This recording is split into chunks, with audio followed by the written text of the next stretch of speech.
Баршаңызға сәлем, құрметті қыздар, қалайсыздар? Бүгін сіздерге үй жағдайында жасалатын әрі өте оңай, дәмді пирогтың рецептісін ұсынамын. Ендеше бірге жасайық.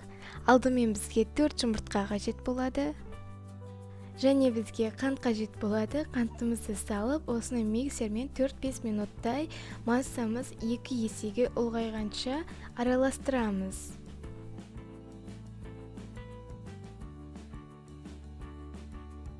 Және массамыздың үстіне сұйық майымызды құйып, миксермен сәл ғана араластырамыз. Құрғақ ингредиенттерімізге кірісеміз. Алдымен бізге ұн қажет болады. Ұнымыздың үстіне қопсытқышымызды салып, венчиктің көмегімен жақсылап араластырамыз. Құрғақ ингредиенттерімізді массамыздың үстіне сәл-сәлден отырып саламыз және оны лопатканың көмегімен осылай араластырамыз. Бірден ұнымызды салып жіберіп, миксермен араластыруға болмайды, себебі массамыз басылып қалады және піскен кезде де қатты көтерілмейді. Бізге 24 диаметрлік форма қажет болады. Формамызды сары маймен жақсылап майлап аламыз және үстіне массамызды құямыз. Осыны 160 градуста қызып тұрған пешке 30-35 минуттай пісіреміз. Бисквитіміздің пропиткасына кірісеміз. Бөлек ыдысымызға қантымызды саламыз, какаомызды қосамыз және жылы суымызды құямыз. Бөлме температурасында тұрған немесе микроволновкаға салынған сары майымызды қосып, барлығын қасықпен жақсылап араластырамыз және жай отта сары майымыз бен қантымыз толығымен ерігенше араластырамыз. Бисквитіміздің дайын екенін ағаш таяқшаның көмегімен білеміз. Ол үшін біздерге ағаш таяқша керек болады.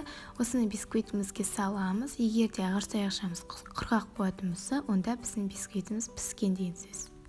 Бисквитімізді бірден духовкадан шығарып аламыз және оны ағаш таяқшаның көмегімен барлық жерін тесіп шығамыз. Дәл видеодағыдай. Және достар, бисквитті бірден формасынан шешіп алмаймыз. Жан-жағын осылай пышақпен кесіп шығамыз.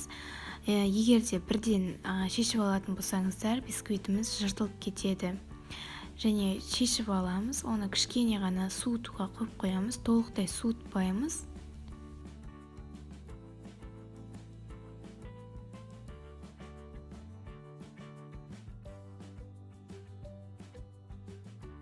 Бисквитімізді сәл тұрғаннан соң бисквитімізді кері формамызға саламыз және оның үстіне пропиткамызды құямыз. Содан біздің бисквитіміз дайын. Оны ыстық күйінде жесеңіздер де болады, немесе толықтай суытып барып жесеңіздер де болады. Өздеріңіз білесіздер, қалай жесеңіздер де бисквит өте дәмді болып шығады. Міндетті түрде жасап көріңіздер. Барлығы өте оңай, үй жағдайында. Сіздерге ұнады деген ойдамын. Дәл осы видеоға лайк басыңыздар және менің инстаграм парақшама, ютуб арнама жазылуды ұмытпаңыз. Пирогтың рецептісін описанияға қалдырамын. Барлықтарыңызға рахмет. Сау болыңыздар. Міндетті түрде жасап көріңіздер.